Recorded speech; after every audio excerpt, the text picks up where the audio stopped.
ya. Assalamualaikum warahmatullahi wabarakatuh. Selamat malam dan salam sejahtera untuk kita semua.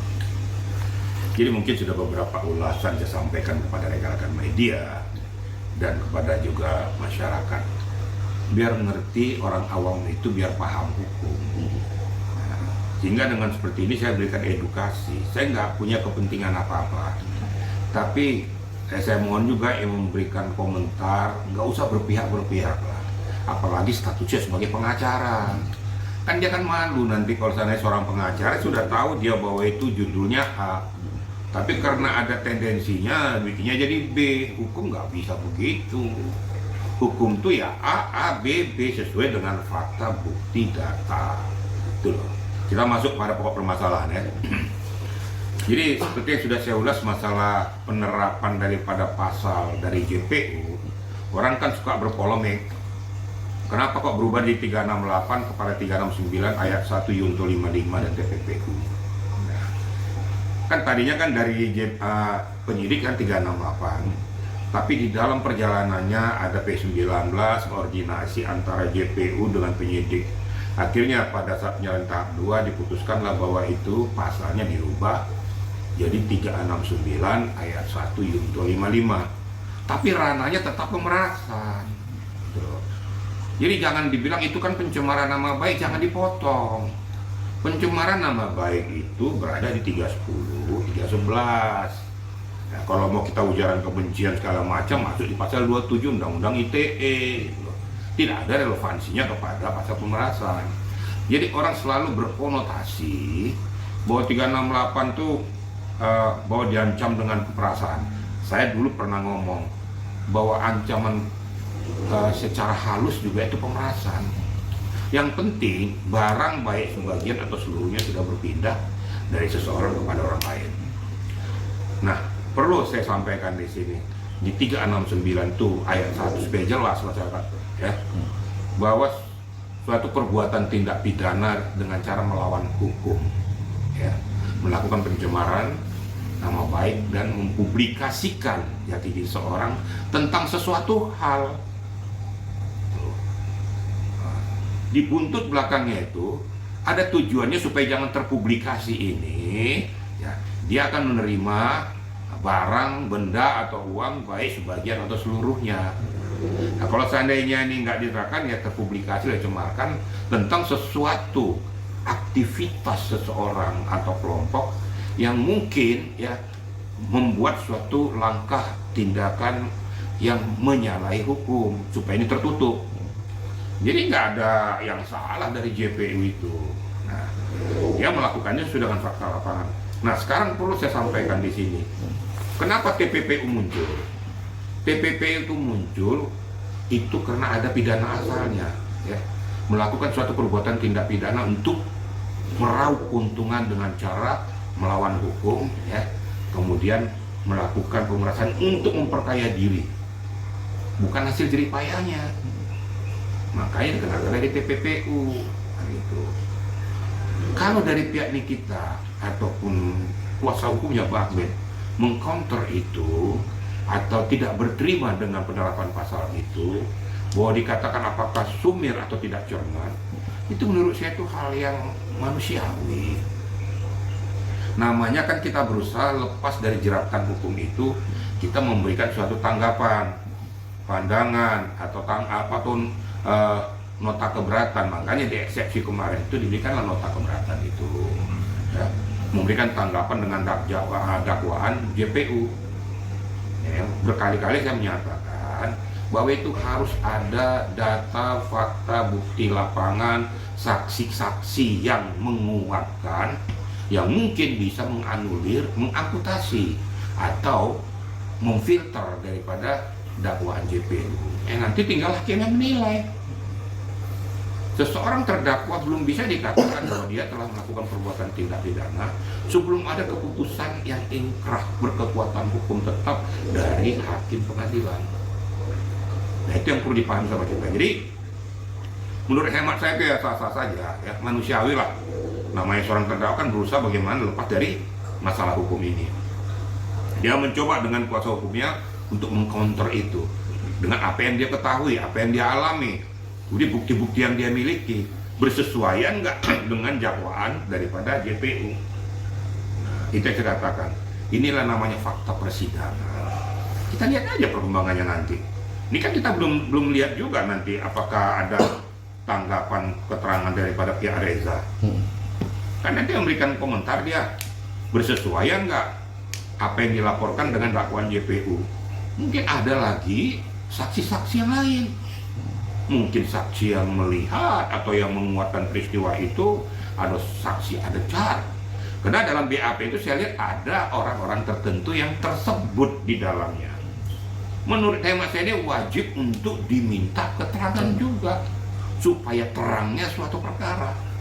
Yang paling inti menurut saya itu ya, satu yang berkali-kali saya sampaikan, BPOM itu diminta keterangannya. BPOM jangan diam-diam aja, jangan berbicara kepada publik hanya normatif. Normatif kaidah hukum yang dilaksanakan, tapi yang diharapkan sama media atau masyarakat atau pengguna atau konsumen adalah action. Actionnya kepada para pengguna skincare yang mungkin bermasalah atau dia mempunyai standarisasi kelayakan dari BPOM seperti kasus ini sekarang ini. Speak up dong. Umpamanya Reza sekarang disudutkan tentang masalah skincare, bunyi BPOM, ini bener nggak? Overclaim nggak?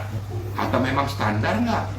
Yang sialnya kita bilang overclaim atau standar, kasihan juga Rezanya kan gitu. Tapi kalau seandainya memang overclaim, nyatakan tuh overclaim, ini bukti faktanya, supaya kalau seandainya itu terjadi jangan merugikan masyarakat yang lain. Karena dampaknya sangat luar biasa, merusak daripada jaringan tubuh, iritasi, bisa jadi kanker kulit. Dan udah jelas-jelas itu kalau overclaim atau underclaim akan merugikan masyarakat luas, meraup keuntungan dari hasil tindak kejahatan. Itu tindak kejahatan itu pidana. Kalau seandainya terjadi itu harus ditutup, diblok itu usahanya, rumah produksinya, dan disita uangnya untuk negara. Itu menurut hemat saya ya. Jenderal, tadi kan juga jelas sebut di dalam dakwaan itu ada beberapa orang yang selalu disebut-sebut oleh JPU.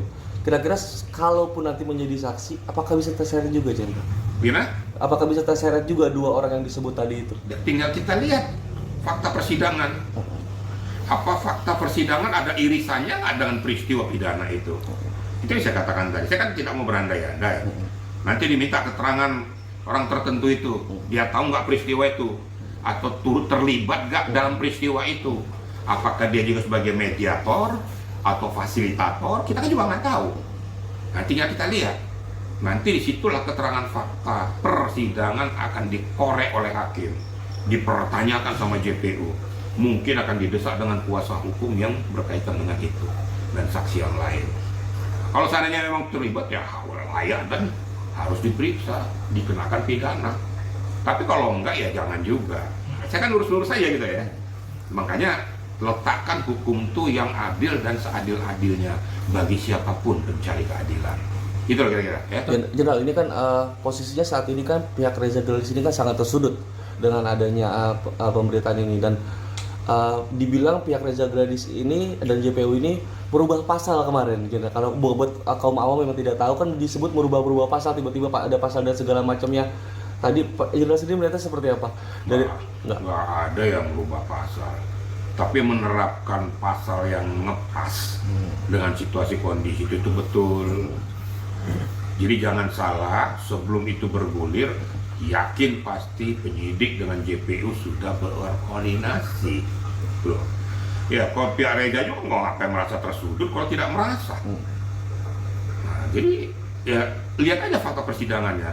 Ya perkuat aja data bukti faktamu, saksi-saksimu, keteranganmu kepada pihak pengadilan. Siapa yang bertanya nanti? Mungkin kuasa hukum dari ini kita kan bertanya juga kepada Rezanya atau JPU-nya atau hakimnya. Ya persiapkan aja. Kalau kau memang betul-betul benar, ya ngapain takut? Kecuali kau nggak benar, ngeper, tersudut, nggak ada yang tersudut di sini. Kan ini kan sudah bergulir. Ya nyatakanlah yang sebenar-benarnya. Makanya selalu saya katakan pada Nikita, kamu kan sudah toh jadi terdakwa. Bongkar saja Pandora itu. nggak usah ditutupi lagi, biar terbuka dan terkuak tuh semua peristiwa yang terjadi sesungguhnya. Kalau memang menyangkut skincare, buka saja. Kenapa sampai berpindah uang nih? Karena menutupi masalah skincare yang bermasalah. Kan kira-kira gitu nanti bentuknya nih. Nah, bongkar Pandora itu. Nah, dari pihak Reza, pertahankan kau punya skincare, bahwa skincare itu sesuai dengan standarisasi dan kelayakan yang dipersyaratkan oleh BPOM. Nah, tinggal gitu aja. Nah, BPOM sebagai medianya harus pick up, luruskan masalah. Jangan diam aja dia bikin carut marut ini. Ya, orang awam yang orang hukumnya akan bingung nanti yang benar yang mana ini. Gitu. Jadi semuanya harus berbunyi gitu loh. Saksi ahlinya, ahli pidananya, ahli saksi ada chartnya berbunyi, dan orang-orang yang diduga ya ada irisannya. Saya nggak mau bilang terlibat ya.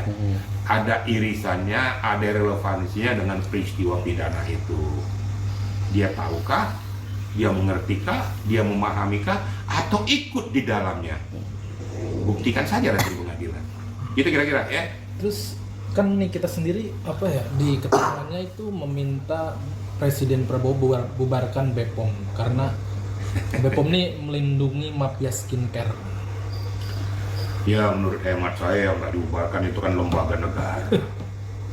Tapi oknum-oknumnya diamputasi ya betul kalau itu melakukan suatu tindakan yang menyalahi hukum. Sekarang contoh lah, mungkin saja dari oknum pengacara yang sontoloyo, yang menyuap orang dan lain sebagainya, masa advokat dibubarkan?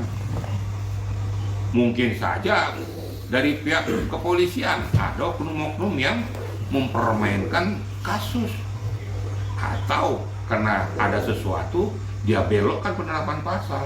Tapi kan bukan harus kepolisiannya yang dibubarkan, sama bukan BPOM-nya yang dibubarkan, oknumnya itu diperiksa. Menurut saya itu karena ini adalah skincare, itu izin edar itu didaftarkan secara online, dan itu pajak negara itu didapat dari izin edar ini berapa miliar itu. Sekarang berapa yang daftar? Ingat loh, skincare kita ini ada kurang lebih 500.000 yang didaftarkan online. Verifikasi aja dari Depkes, kepolisian, apakah BPOM ini memeriksa. Pada saat diverifikasi sampel, dia datengin nggak rumah produksinya, baru clear. Bisa saja yang dikasih yang bagus-bagus, giliran dicek rumah produksinya nggak ada. Kenapa? Karena yang dikasih ini ada contoh nih, ya skincare gelondongan dari luar negeri dalam keadaan bolong, tidak ada label, dibeli dengan harga Rp10 dari luar negeri, digelondongkan ke Indonesia dengan cara ilegal, pasang labelnya sini, kirim ke BPOM ya, untuk minta izin edar, dijual di sini 100.000, dibeli 10.000, berapa ratus ribu manusia yang menggunakannya ya, yang ditipu masyarakat dengan peristiwanya. Sedangkan isi kandungan daripada skincare yang digelondongkan dari luar negeri belum tentu dia tahu, karena memang nggak ada rumah produksinya. Nah, ini kan penipuan nih ya. Ini kan kejahatan kesehatan, undang-undang kesehatan kena dia, tindak pidana kena dia, TPPU kena dia. Nah, ini yang harus betul-betul dikejar. Saya nggak yakin nih, banyak skincare juga yang bodong juga nih, oknum ya, tapi ada juga yang bagus. Tapi ini yang harus diverifikasi benar. Kira-kira gitu ya. Pak Jenderal, mungkin banyak masyarakat yang mempertanyakan kinerja dari BPOM ini kan, sehingga melahirkan para reviewer yang turun tangan langsung untuk review skincare ini. Pak Jenderal, mungkin seperti apa? Nah, kan saya udah bilang, tugas pokok dan tanggung jawab BPOM jelas, ada tupoksinya. Kemudian apa langkah-langkah yang harus dia lakukan pada saat orang mendaftarkan ya skincare-nya untuk minta izin edar, ada stikernya gitu. Sekarang tupoksinya dijalankan dengan benar nggak? Hanya meneng-meneng aja, daftar ya catat, kemudian berapa yang kau minta stiker izin edarnya segitu pajak yang kau bayar. Ya tenang-tenang aja gitu loh. Yang apesnya lagi umpamanya disetorkan harusnya pada negara 5 miliar, atau di store cuma 1 miliar. Susahnya apa stiker izin edar itu kan di situ karena itu online. Ini betul-betul harus dipantau PPATK, harus dipantau. Departemen Kesehatan juga harus dipantau karena BPOM ini mempunyai kewenangan yang besar, bisa menyetok loh ya. Rumah produksinya bisa menutup skincare yang apanya, dia punya hak loh. Nah, jangan sampai ini disalahgunakan. Makanya berkali-kali saya katakan kalau sudah bermuara kayak gini, Makassar sudah kena. Kenapa sampai sekarang BPOM nggak bunyi-bunyi? Giliran didesak masyarakat kemarin ada bunyi, tapi standar aja. Yang diharapkan bukan tupoksinya, actionnya. Loh, ya kalau memang actionnya nggak bisa jalan, ya sudah. Itu oknum-oknum yang salah diamputasi supaya lurus tuh masalahnya. Supaya skincare-nya juga bisa berjalan dengan baik. Pajak negara juga bisa dipungut sesuai dengan aturan hukum. Kira-kira gitu ya? Oke.